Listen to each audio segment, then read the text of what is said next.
అది కృష్ణాపురం అనే గ్రామం. ఆ గ్రామంలో గంగులు అనే రైతు ఉండేవాడు.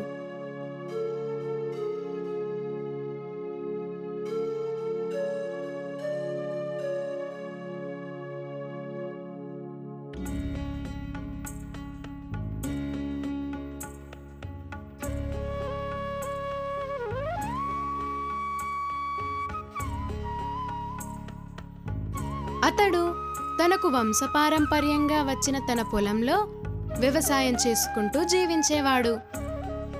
ఇదే క్రమంలో అతడు పుచ్చకాయల తోట వేశాడు.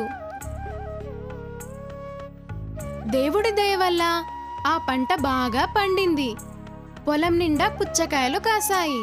వాటిని చూసి గంగులు ఆనందపడ్డాడు. 1 2 3 4 5 6 56 85 94 100. అమ్మో, చాలా కాయలున్నాయి. వీటన్నింటినీ అమ్మి నేను చాలా డబ్బు సంపాదిస్తాను. ఏంటండి చాలా ఆనందంగా ఉన్నారు? ఏమిటి విషయం? చూసావా లక్ష్మి, మన పొలంలో ఎన్ని పుచ్చకాయలు కాసాయో. వీటన్నిటిని అమ్మి మనం హాయిగా బతకవచ్చు. మీరు ముందే సంబరపడకండి. అవి కోతకి రావడానికి చాలా సమయం ఉంది.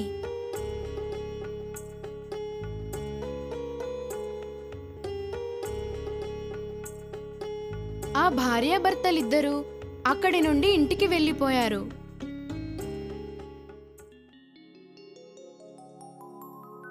ఆ మరుసటి రోజు ఉదయం గంగులు వరండాలో కూర్చున్నాడు.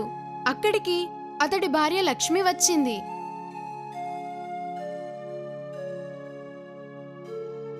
ఏవండి ఏవండి వినపడుతుంది. అసలు ఏం జరిగిందో చెప్పు. ఘోరం జరిగిపోయింది. మీరు నిన్న లెక్క పెట్టినప్పుడు 100 పుచ్చకాయలు ఉన్నాయి. కానీ ఇప్పుడు కేవలం 80 పుచ్చకాయలే ఉన్నాయి. ఎవరో మన కాయల్ని దొంగిలించారు. నువ్వు చెప్పేది నిజమేనా? అవునండి, నిజం. గంగులు పొలానికి వెళ్ళి పుచ్చకాయలు లెక్కించసాగాడు. అక్కడ కేవలం 80 కాయలు మాత్రమే ఉన్నాయి. అవి దొంగిలించింది ఎవరో గంగులకి అర్థం కాలేదు.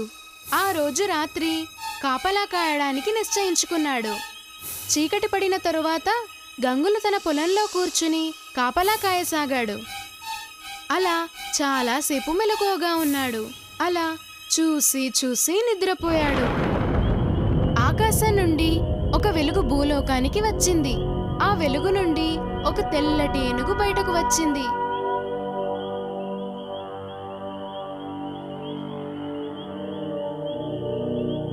ఆ ఏనుగు చాలా అందంగా అలంకరించబడి ఉంది.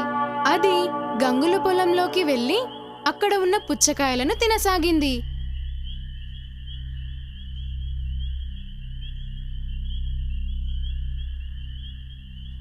కొన్ని కాయలను తిన్న తర్వాత ఆ ఏనుగు ఆకాశానికి పయనమయ్యింది.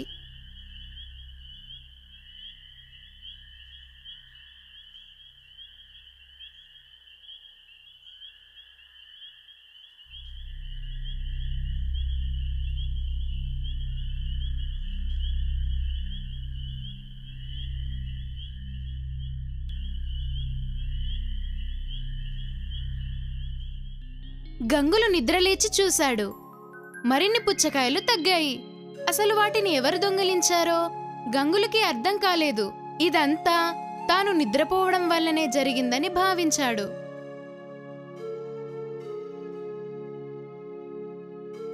ఆ రోజు రాత్రి నిద్రపోకూడదని నిశ్చయించుకున్నాడు. చీకటి పడగానే పుచ్చకాయల కాపలాకి వెళ్ళాడు.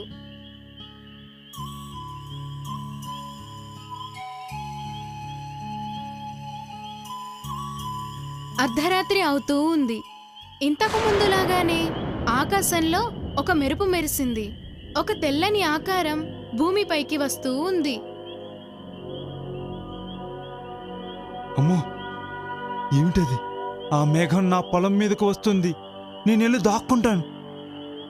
గంగులు వెళ్ళి ఒక చెట్టు చాటున దాక్కుని గమనిస్తూ ఉన్నాడు. ఒక తెల్లని ఏనుగు అతని పొలంలో దిగింది. ఆ ఏనుగు పొలంలో ఉన్న పుచ్చకాయలను తినసాగింది. అమ్మ దొంగ, నా పొలంలోని పుచ్చకాయలని నువ్వే తింటున్నావన్నమాట. ఈరోజు నిన్ను పట్టుకుని బంధిస్తాను. గంగులు వెళ్ళి ఏనుగు తోకని పట్టుకున్నాడు. ఆ ఏనుగు గంగులతో పాటుగా ఆకాశంలోకి ఎగిరింది. కాకి కాకి కడవల కాకి, కాకి నాకు కడియం ఇచ్చే. కాకి కాకి కడవల కాకి, కాకి నాకు కడియం ఇచ్చే. కడియం నేను